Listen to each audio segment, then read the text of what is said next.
Jūs jautājāt, mēs atbildam. Šodien ar endokrinoloģi Maiju Gureviču runāsim par metabolo sindromu un visu, kas jums par to jāzina. Sāksim ar to, ka noskaidrosim, kas tad īsti ir metabolais sindroms. Metabolais sindroms ir īstenībā dažādu pazīmju simptomu kopums. Tā nav tāda vienota slimība. Metabolais sindroms ietver sevi vairākas organismu izmaiņas, gan laboratoros rādītājus, gan arī, piemēram, vidukļu apkārtmēru, kas savukārt kombinējoties, mēs arī šim pacientam pasakam, jā, tas ir metabolais sindroms. Kā tiek diagnosticēts metabolais sindroms? Metabolais sindroms, lai diagnosticētu metabolo sindromu, ārstam ir nepieciešama mērlente, ārstam ir nepieciešams tonometrs, jeb spiediena aparāts mērāmais un pacienta laboratorās analīzes. Jo metabolā sindroma diagnostikā mums ir 5 kritēriji. Mums ir kritērijas vidukļu apkārtmērs, kas mums ir jāizmēra. Priekš tam mums ir mērlente, mums ir nepieciešams spiediena rādītājs un mums ir nepieciešami 3 laboratorijā rādītāji. Mums ir jāzina augsta blīvuma holesterīna līmenis, jeb labā holesterīna līmenis, mums ir jāzina triglicerīdu līmenis un mums ir jāzina arī glikos līmenis asinīs. Kādas pazīmes vai simptomi var liecināt par metabolā sindroma klātbūtni, pat ja cilvēks jūtas normāli? Lielākā un labākā pazīme, kas ir pacientam, tas ir vidukļu apkārtmērs. Visiem cilvēkiem, kuriem ir palielināts vidukļu apkārtmērs, uzreiz ir jāsāk domāt par to, ka jau sākās šis metabolā sindroma process. Cilvēks var būt vesels, viņš var nejust ne mazākās kādas sūdzības neuzrādīt, bet ja jau ir norāda vizuāli šis vidukļu apkārtmērs palielināts, tad var jau domāt par to, ka būs arī kādreiz laboratorās izmaiņas. Tā kā sākotnēji metabolais sindroms var nemaz nebūt atbilstoši vēl šiem kritērijiem. Laboratorija visi var būt vēl mierīgi, bet vidukļu apkārtmērs liecina par to, ka agri vai vēl kaut kas sāks mainīties. Kādi ir galvenie faktori, kas veicina metabolā sindroma attīstību?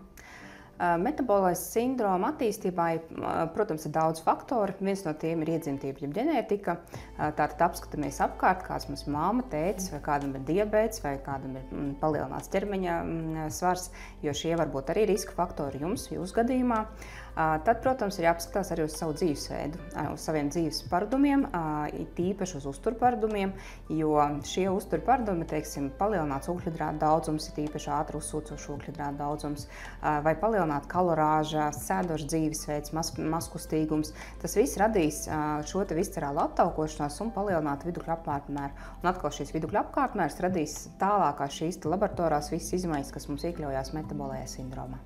Cik bieži ir sastopams metabolais sindroms Latvijā vai pasaulē? Tas ir ļoti smags jautājums, jo precīzas statistikas mums nav.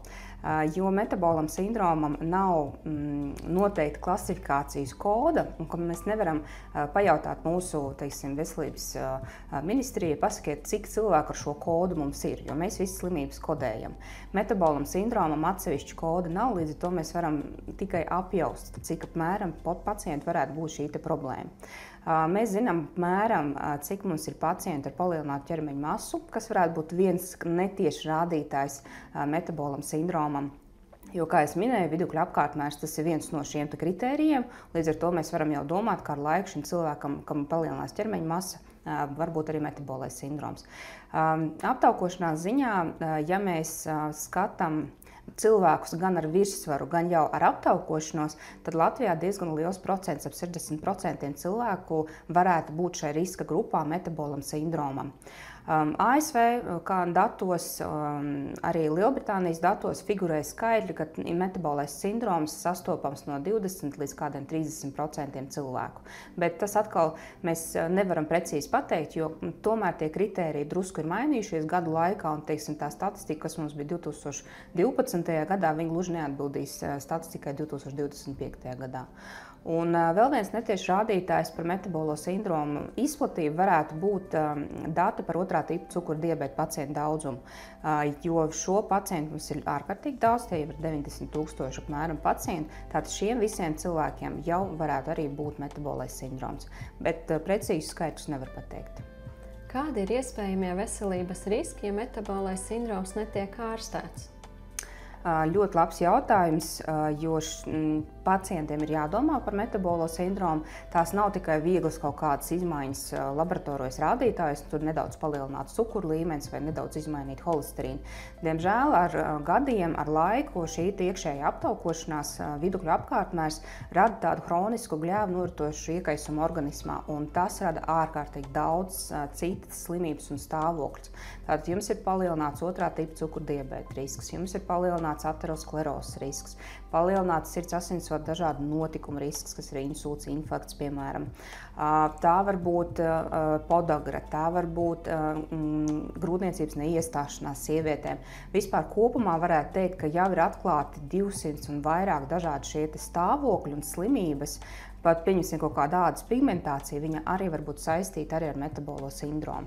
Tā kā vienmēr ir jādomā, jārūpējās par sevi, ja jau šīs problēmas tiek atklātas, ir jāuztver ļoti nopietni, lai nenonāktu līdz tam, ka kāda no šīm slimībām parādās jau. Vai metabolais sindroms ietekmē arī aknu veselību?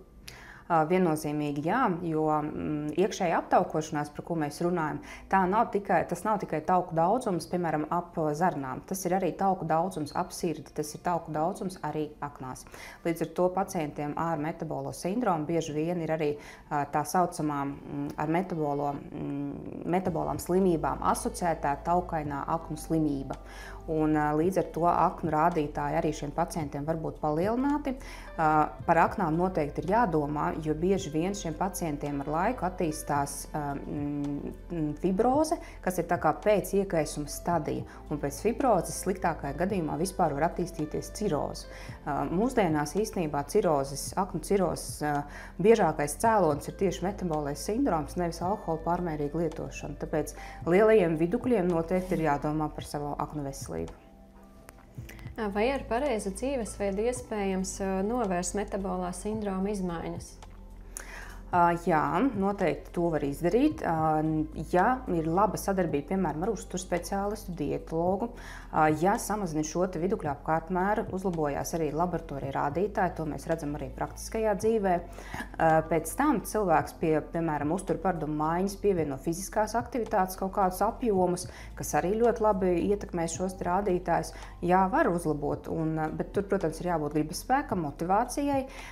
Pēc nepieciešamības ir jāpārunā arī ar ārstu par varbūt aptaukošanās ārstēšanas kādām iespējām citām, jo arī tas var palīdzēt kaut kādā dzīves brīdī. Ja, teiksim, cilvēks jau ir mēģinājis uzturu paradumus, ja ir mēģinājis fizisko slodzi un kaut kā nesanāk, teiksim, notiek tā kā mīcīšanās uz vietas, tad var pārunāt ar endokrinologu, teiksim, kādas vēl papildus ārstēšanas iespējas mēs varam piedāvāt. Ko jūs saviem pacientiem iesakat, lai mazinātu risku saslimt ar metabolo sindromu? Sākumā, manuprāt, diezgan efektīvi ir pārunāt tomēr kādas ir sekas. Jo, kad cilvēks apzinās, ka viņš nav vienkārši veselīgi palielināt ķermeņa masu, bet tomēr ar laiku būs kaut kas, teiksim, mums ir kalkulātori, kur mēs varam izrēķināt, kāds būs sirds asinsvadu notikumu risks 10 gadu laikā. Un ja cilvēkam ir 28 gadi, un ja tu viņam pasaka, ka 38 gados iespējams infarkts, tur 30% gadījumu, tas jau kaut kā arī palīdz drusku motivēt cilvēku. Tad no sākuma es esmu ārsts, kas motivē, kas pastāsta tomēr, kāpēc vispār kaut ko ar to vajadzētu darīt.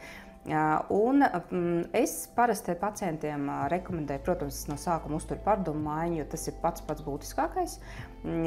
Kaut ko pati pastāstu, kaut ko pastāsta pēc tam arī citi speciālisti. Uzturs, kā es minēju, uzturs speciālists, no viņa absolūti nav jābaidās, viņš var tiešām sakārtot visu diētu un tiešām samazināt šo risku. Tātad apzināties, nepieļaut, protams, ja jau vidukļu apkārtmērs ir lielāks nekā gribētos, nepieļaut vēl tālāku progresu, vērsties pēc palīdzības. Mēs vienmēr esam atvērti, lai varētu palīdzēt pacientiem un izstāstīt. Pašizglītošanās arī ir ļoti labs ceļš, arī kā pamācīties un policīt pašam par savu veselību. Tā kā daudz dažādu sīkumu, kas tiek aprunāti vizītes laikā. Liels paldies jums par atbildēm. Ceru, ka jums bija vērtīgi, bet ja rodas vēl kādi jautājumi, droši sazinieties ar mums. Lotas Farma. Inovācijas veselībai.